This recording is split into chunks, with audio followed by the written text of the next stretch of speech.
Никога не бих пресякала по този начин, например дома или някъде другаде. Видях, че го правят и други и реших да пробвам какво е. Първият път наистина имаш чувството, че ще те сгазят, но тук си има свои правила, така че човек не трябва да се опасява. И сега това е една голяма пешеходна пътека.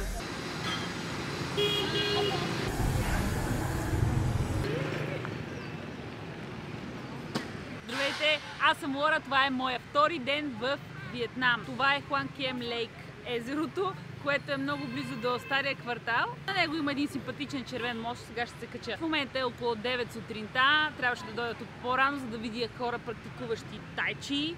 Ще го оставя за утре или следващия път, не знам. За жалост обаче езерото е потънало в супер плътна мъгла, която едва ли ще се дигне през целия ден. От едната страна пеят птички, а от другата страна на улицата е истински хаос от моторчета и всякакъв вид превозни средства. Днес съм наумила да разгледам голяма част от Ханой, дали ще успея, не знам, но първо да се разходя. Трябва да се вземат и билети за моста.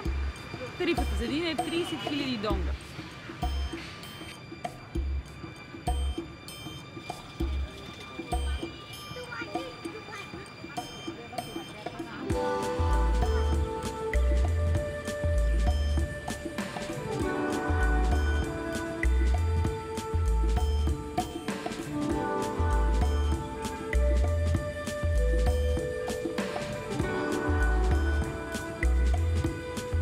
Странно е, но в тази вода има доста риби. Видях една, беше с оранжев цвят като моята риса.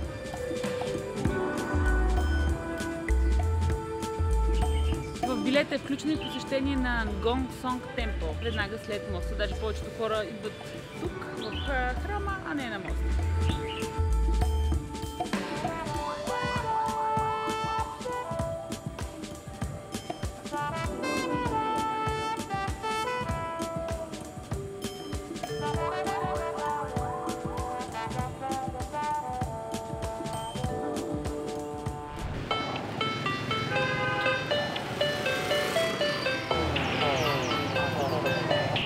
Преди втората закуска е време най-накрая за кафе. Честно имам нужда от него. Това е виетнамско кафе. Сервират го с подсладено кондензирано мляко, което е на дънко, трябва да се разбърка, и ароматно кафе. Директно на улицата от шума. Много е приятно и оживено. Много вкусно и доста сладко. Харесва.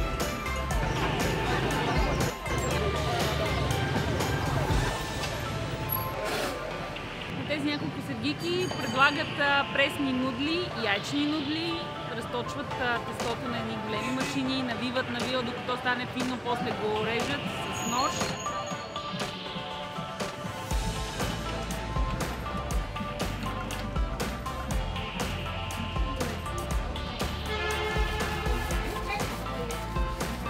И продават в пликове. Тук се взимат доста хора и много заведения.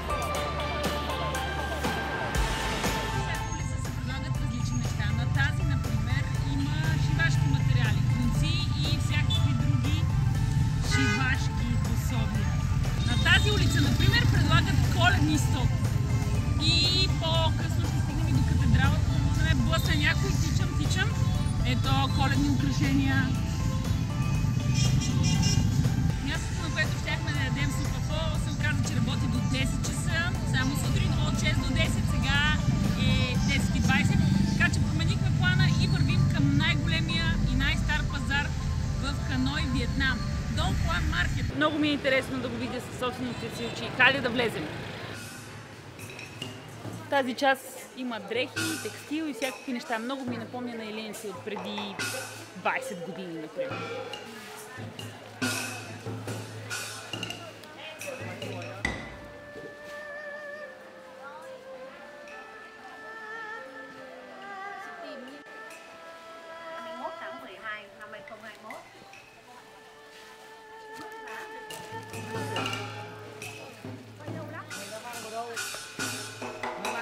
Xếp xuống đây là mình có mày nhét ở đâu?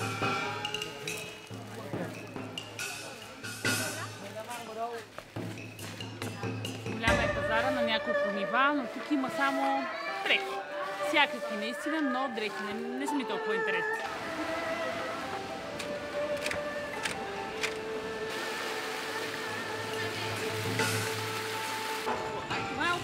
беше моята част от пазара, но си взех супер готино кафе, черно, много гъсто, с лед. То не се вижда дори кафето, няма как да го покажа, но е препечено много добре. Някой бях чела, че виетнамците обичат именно такова кафе.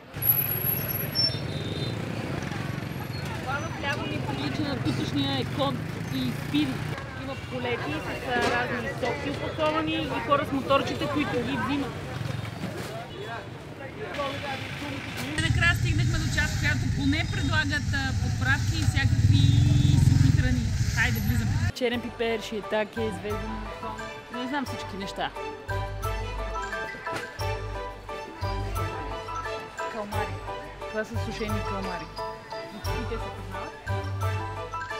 Ясно е. Трябва да отслабна. Уникално мирише този звезден махон. Някои я наричат и китайска канела. Много интересен аромат има.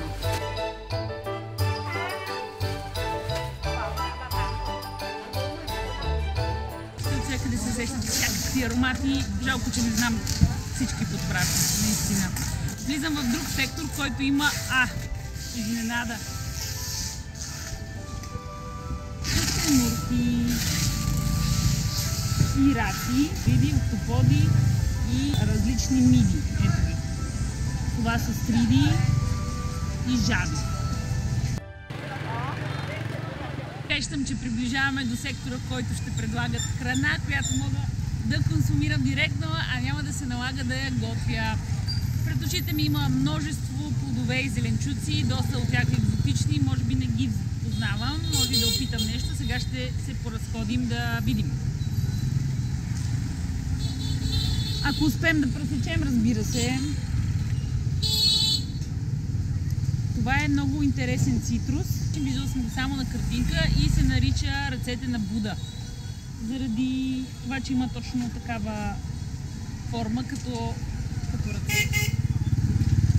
Много приятно мирише, сладникаво, не точно като лимон. Тук има зелено манго, рамбутан, всякакви екзотики и доста цветя.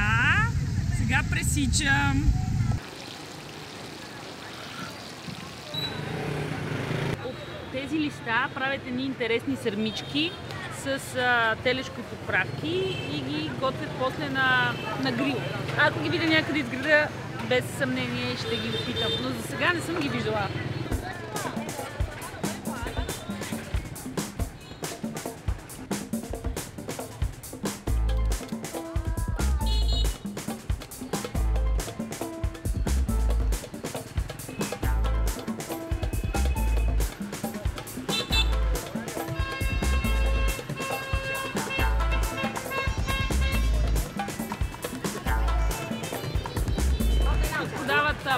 Бамбукова сърцевина и последната дама оттатък топ. Това са черви. Има и рецепти с тях. Няма да ги пробвам обаче. Не ми стиска.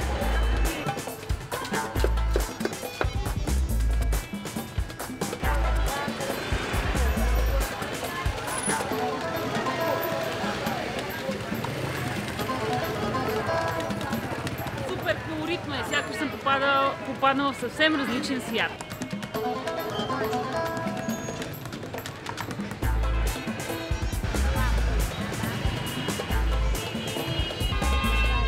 Усещам, че попадаме на точното място. Вече има заведения и храна. Няма да е какво сега, много е пълно там, където си тресат. Седам на друго място, където предлагат едни палачинки. Човек, който седи до мен, каза, че са супер, да не се притеснявам, така че ще взема от тези шишчета.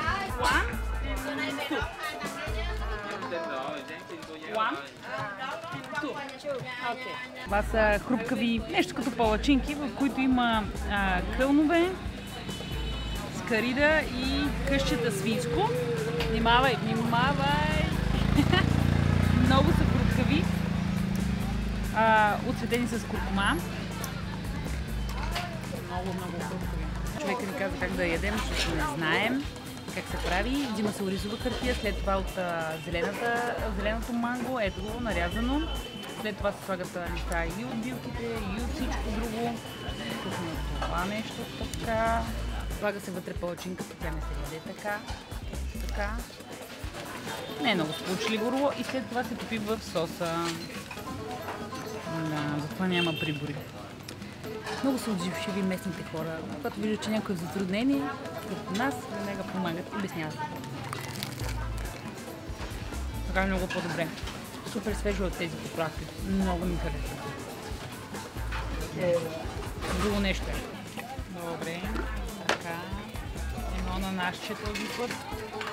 Билките и шишчето. Което е много лесно. След като се забие, се издърпа и сега ще покажа. Ето така. Оп, това е лимонова трева също, която го е вкусила много добре. Оп, малко се разпадна този път. И сега пак в сос. Сладкия сос.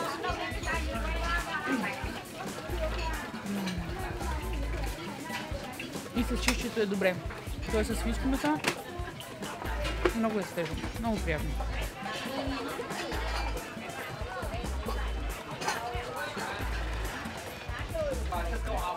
Трябва да платя сега.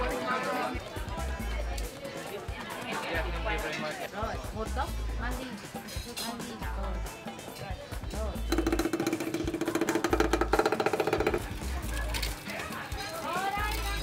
Ở đây để mang đi hả? Mang đi hay là đổ vào cốc này? Тук ли ще го пием? Cốc này nhá. Ngồi đây, ngồi đây. За първ път ще опитам такова нещо. Това е сок от захарна тръстика с цитрус и много лимон. Много е приятно. Доста е сладко, но това не е лайм. Уникално е.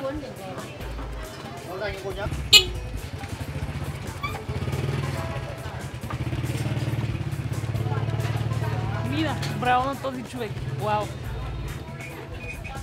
Супер тясно навсякъде, но се промушват. Уникални са виетнамци.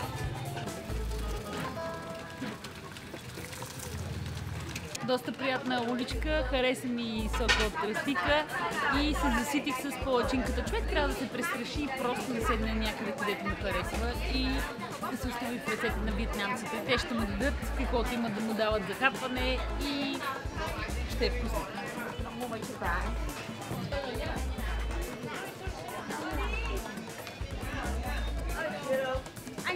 Приятно мирише ориза. Имаме ориз с различни неща. Окей. Сега върху този ориз всеки си избира и си слага какво да има отгоре. Има пастърци с сол, краставици, които са мариновани, това е сигурно свинско. Ето ги тези сърмички, пържена риба, яйца, свинско, това не го знам какво е, дроб, пиле, още туршийки, неща. Страхотно е. Много богат избор. Слагаш си върху ориза, сядаш вътре и ядеш. Може да има допълнително сосове, ще видим. Аз ще сложа от тези краставички, много ми харесват.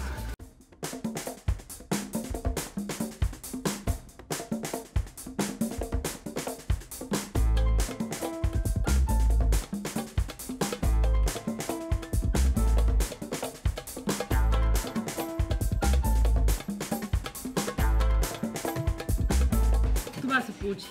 Много неща натрупах, за да опитам да повече. Върху ориза допълнително си взех от рибния сос, който е супер популярен, ферментирал фиш сос. Ориза е топъл, много ароматен. И вкусен.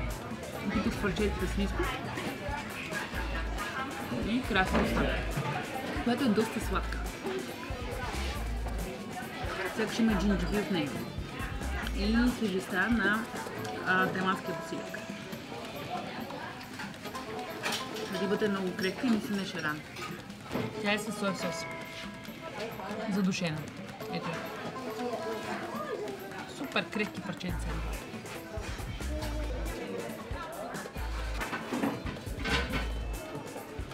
60 000 струва тази порция ориз, много е.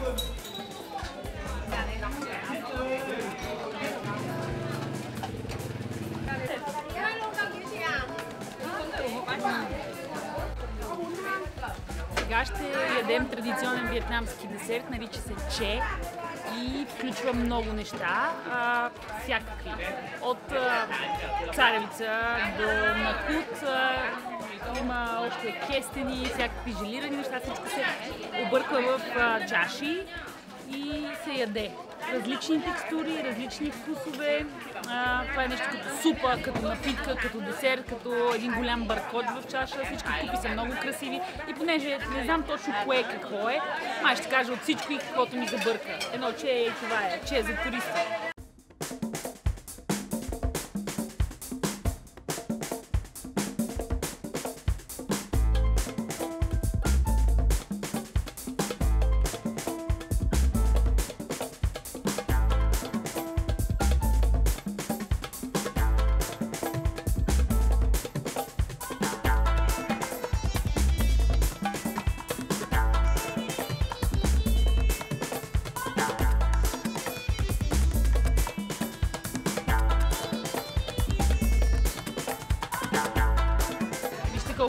Колко разнообразни неща има. Текстурата му не е от най-приятните, малко се точи, но е интересно със сигурност да се опита. Сега ще сложи от леда. Много е красиво. Нямам търпение да го питам и много хора ме гледат тук на тази маска. Готиното е, че си харесваш някакво място, сядаш, хората въобще нямат проблем да снима. Млякото все едно има аромат на бисквити. Бисквити с мляко, това е спомням от детството ми. Самото желе, което изядох, не мога да кажа, че има някакъв характерен вкус, по-скоро текстура, хрупкава. Това е царевица, едно зранце царевица, мисля, че има и бобчета. Има кокос, ето и него, кокосови парчета. Харесва ми, защото е хрупкаво и от другите текстури, желетата. Най-важното, не е прекалено сладко. Усетих най-накрая царевицата. Не може никой да я сбърка.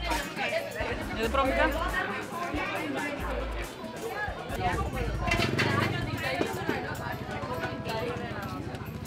Много интересно. Не съм яла такова нещо.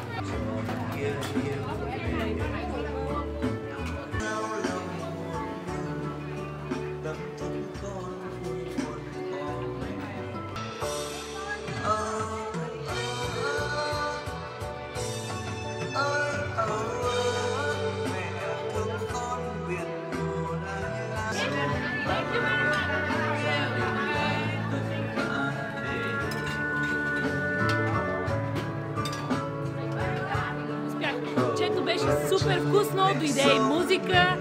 Ако дойдете в Ханой, намерете това място и жените са много готини, които го предлагат и супер интересно като вкус. Без съмнение пазара е супер колоритно място, огромно като площ, ще ми трябват седмици да го обходя. Тази малка уличка, където се предлага само храна, много ми допадна. И там без проблем мога да изкарам часове. Казах, че вътре е шумно, а тук е по-спокойно. Естествено, че беше опит за шега. Сега отивам на друго интересно място, а какво ще ми се случи докато стигна до него, идея нямам.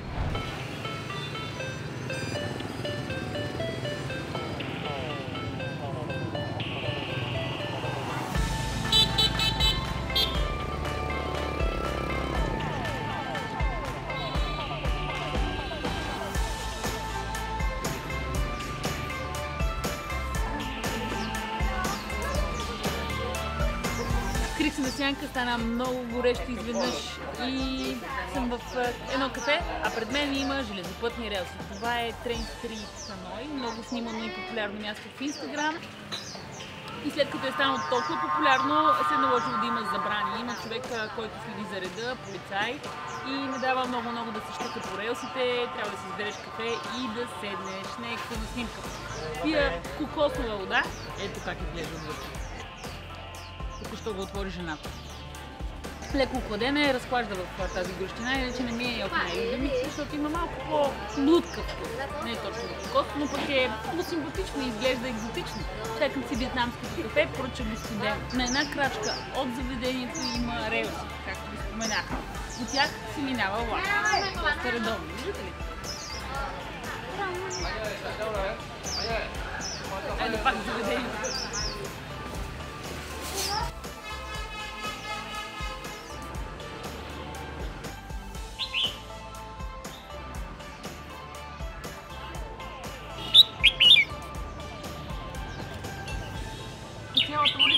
много заведения и кафенета, но не е много препоръчително човек да застане и да се снима.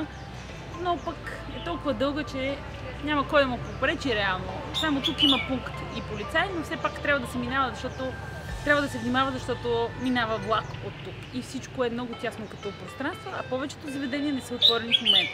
Предполагам, че късно вечер ще отварят, защото са заведения за хранене, а ние сме седнали в кафе. А до кафето има един човек, който чисти обувки. Докато си пиеш кафето, той ти дава чеки и ти почиства обувките. Доста хитро. Малко е противоречиво. Хем има забрана човек да се качи тук на тази улица, където са релсите. Хем улицата е пълна с всякакви заведения и човек ако седне в някой от тях няма проблем. Забраните спират да съществуват.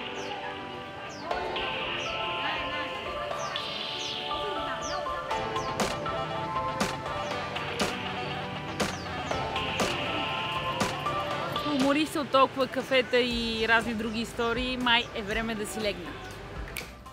Най-накрая съм в хостела и е време да заредя батериите. И моите и на фотоапарата. Давам си 1 час. Но преди да дойда до тук, просто се изтърпях. How much? 100. Окей? Това е дори най-смръдливия плод, който някога съм мирисила. Никога не съм го пробвала между другото. Но има почитатели. На някои летища дори е забранен, доста е бодлив и трябва да се хваща с ръкавици, после се почиства, а това е сърцевината, която се яде. На конци е сякаш. Вау! Въобще нямам идея дали ще е вкусно.